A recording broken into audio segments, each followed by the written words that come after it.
Utilisateur, monsieur de Vauxhall, AE, autorisation de départ en circulation du mobile travaux, numéro Mosin, du PK 99 plus 063 au PK 93 plus 875, en zone numéro 3 en voie 2.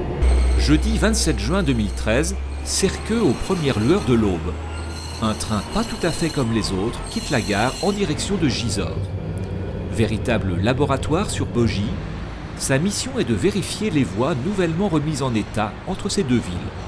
Cette machine s'appelle les voitures Mosin, du nom de l'inventeur, qui était un ingénieur du matériel de la SNCF, qui avait trouvé un procédé pour mesurer la géométrie de la voie.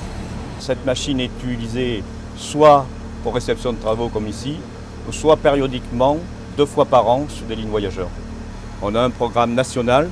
Le dernier record du monde a été fait avec cette voiture, la Mosin numéro 211. Aujourd'hui, c'est à une allure beaucoup plus modeste que se déplace le Mosin afin de localiser et d'identifier d'éventuels défauts des voies ferrées.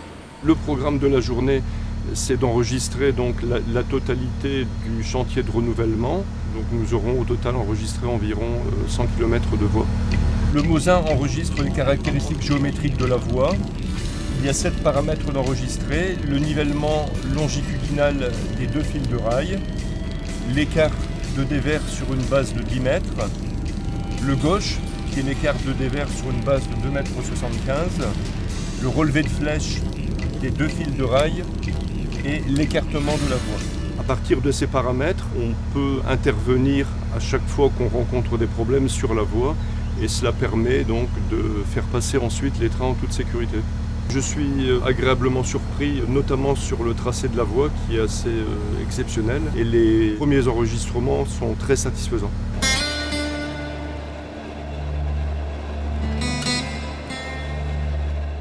Le passage du Mosin nous a permis de constater la très bonne qualité de l'infrastructure. Nous ferons passer les trains d'essai sur cette infrastructure à partir du mois d'octobre pour la tester définitivement. Et viendra ensuite l'étape de la formation des conducteurs SNCF qui seront chargés des circulations de voyageurs qui reprendront en décembre 2013.